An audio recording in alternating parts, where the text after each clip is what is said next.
Hey everybody, welcome back. In today's community conversation, we are joined by Jim Vasquez, who is the acting superintendent for the Socorro Independent School District. Thank you so much for being here with us today. Thanks for having me. Thank you. Yes, thank you for being here. So there have been a lot of conversations about SISD, and today we're hoping to give some more insight as to what's been going on and of course answer some questions to the best of your capacity, of course. So we know that the district is under a conservatorship by TEA. There's been a lot of emphasis on the $33 million deficit, but the state is here to help with so much more than that. So what would you like the Socorro ISD community to know about how the district got to this point?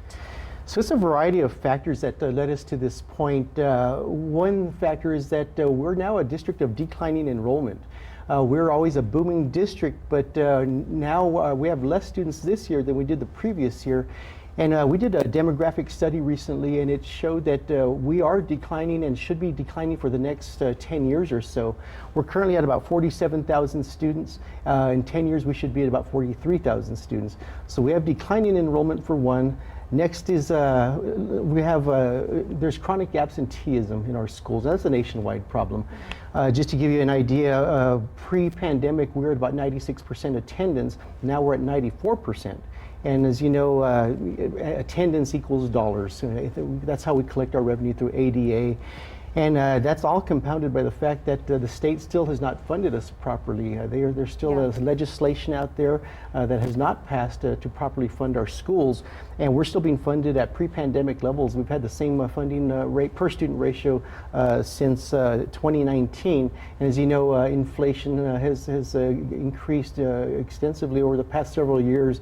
So you look at all of those factors, and now our expenditures exceed our revenues. That's really how we got to this point. Some good insight there. Thank you so much. And can you go ahead and explain the role of the superintendent and also the board of trustees when it comes to how decisions are made? Does it all fall on the trustees and the superintendent? What should people know? Yeah, so my role as acting superintendent is I oversee day-to-day operations of the district. We have 51 schools, over 47,000 students, and over 6,000 employees. And even though we have principals at our schools, directors, assistant superintendents, ultimately I'm the responsible party for the district. Our board of trustees, they're my bosses. We have 7 of them, and they are responsible for adopting a budget, adopting board policy, and hiring and firing the superintendent. Those are their roles.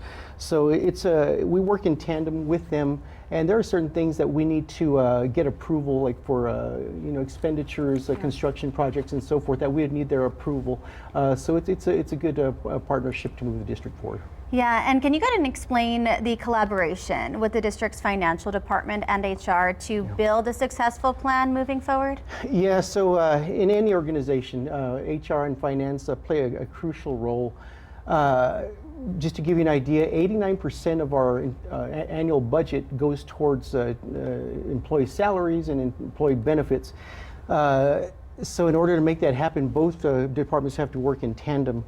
We have right now we are declining in enrollment in most areas, but in some we're actually increasing, like in the Pebble Hills area, the East Lake area.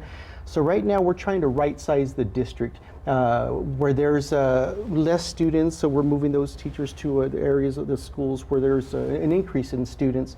And just to right-size the district, so both departments have to work in tandem to make that happen. But we want to go back to funding when it comes to SISD. So a lot of the districts here in El Paso and across the state are dealing with financial issues. A lot of that had to do with the voucher legislation from the last legislative session and how that was tied into funding and teacher pay. So let's go back to that. In terms of dollar amounts with the Socorro district, how much did the district lose? How much of that money is contributing to that deficit? Yeah. It's not so much a matter of what we're losing, it's just what we're not getting. We're not being adequately funded. Like I say, the cost of, like fuel, for example, for our buses, that's increased significantly. So we're having to spend more dollars on that. Any needed repairs to our schools, the price of materials, price of steel, glass has gone up considerably as well. All of those things have increased, and it's really impacted on what we spend in our district and what we really have available for things like teacher salaries and so forth. So because of that, we're not really able to adequately or responsibly propose any sort of raise due to the financial situation. And at the end of the day, there are also state mandates, right, that the districts have to abide by, specifically when it comes to also security. So if the state is not funding properly, what does that mean for districts like Socorro? Yes, one thing that the state has done is they've offered grants to the districts, so we submit our grants, and they'll provide the funding for things like safety, for example, the perimeter fencing, bullet-resistant film, and so forth. So we're able to get some monies for that, but not to the levels we would need to adequately serve all of our 51 schools. All right, and in terms of considering how to lower that deficit, there have been several board meetings and budget meetings with several list items of what is being proposed right now. One of the things that a lot of the community was concerned about, and parents, was the potential closing of 1 year of the Aquatic Center, also the Escontrias historic building. Can you talk to us about that, and what have been in the talks with those two facilities at least? So one of the things I'm responsible for is just to make sure that we're fiscally responsible for for the district and making sure we're spending the taxpayers' money responsibly. So I have to look at ways to have efficiencies within our district on how we spend our money. One of the things we're looking at, for example, at Escontrias, the elementary schools, an elementary and a pre-K both on the same campus, and there were 16 empty classrooms at Escontrias Elementary. So as a way to run the district more efficiently, we had the idea of possibly moving those students in from the historic building to the main building, and thus only needing one building. And understandably, the community wasn't real happy about that consideration. It's an historic building. The Escontrias family means a lot to our community. They contributed, they donated the land to build the school, and the parents really like having the two separate schools. So we get that. We're sensitive to that. Same with the Aquatic Center. We're losing money annually by keeping that open. But on the flip side of the coin, it does provide a service to our community.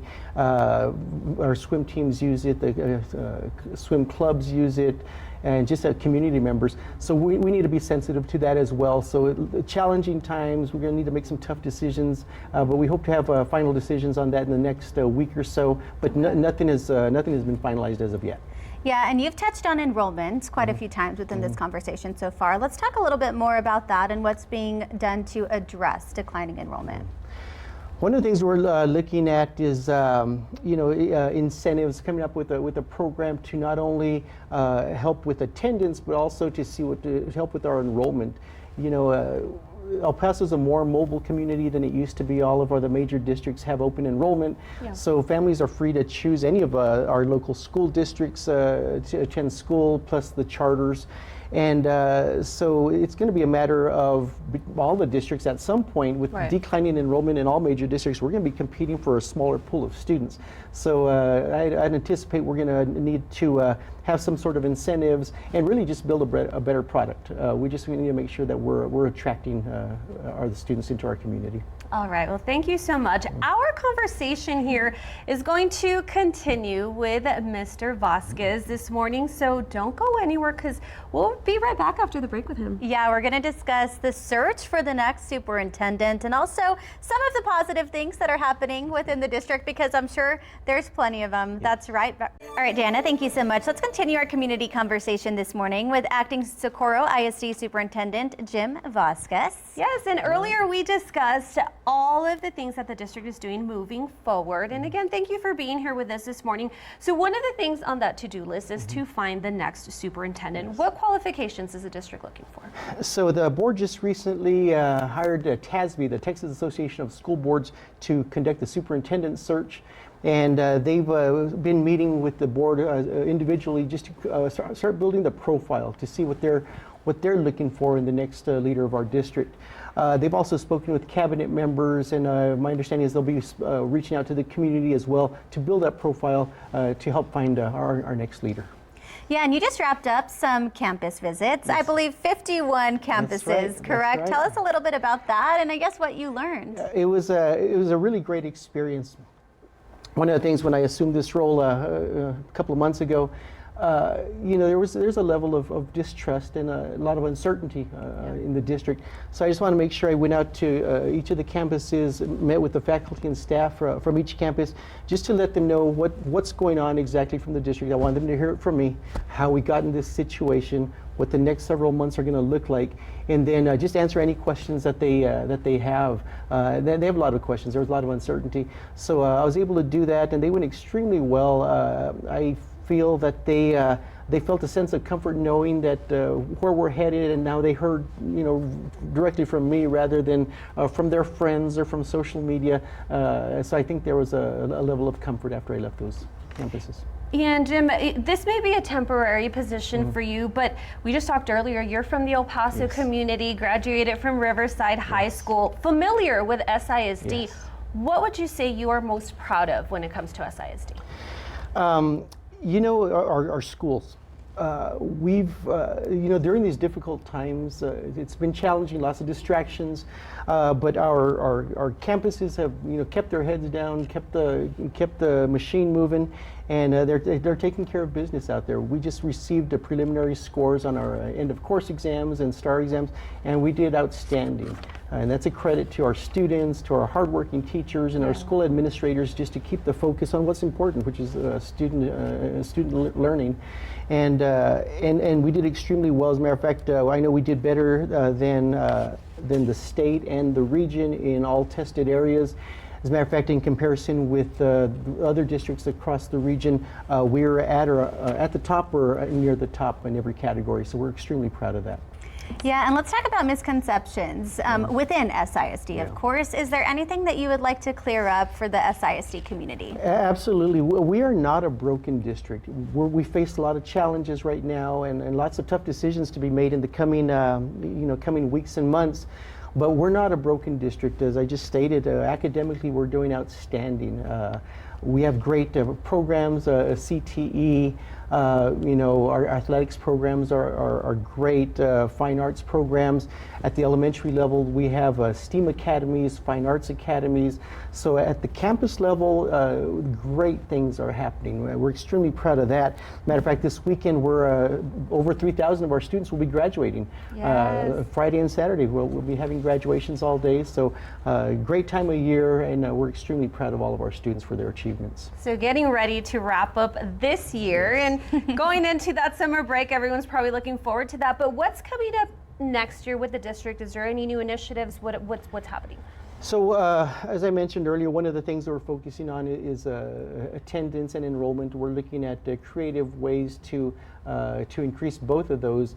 So we'll be having a rollout on those in the coming months. Also, we're opening SAC 2.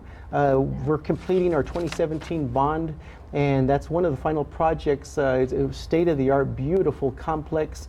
It's going to be great to see our football players, our football team, soccer teams, band competitions we'll be able to hold out there. So we're really excited to open that up. We'll be having a grand opening in August, and the games will be played this fall. Awesome. All right. Well, again, thank you so much for taking the time to visit with us this morning. So this is a two-part community conversation. If you missed either one of those, we will have a replay of both of those on KFOX TV.com. Yeah, Jim, we really appreciate you taking the time out of your morning to answer all of our questions. Absolutely. We know it's important when it comes to transparency within the community. Thank you we for really having me. appreciate it. We'll be right back.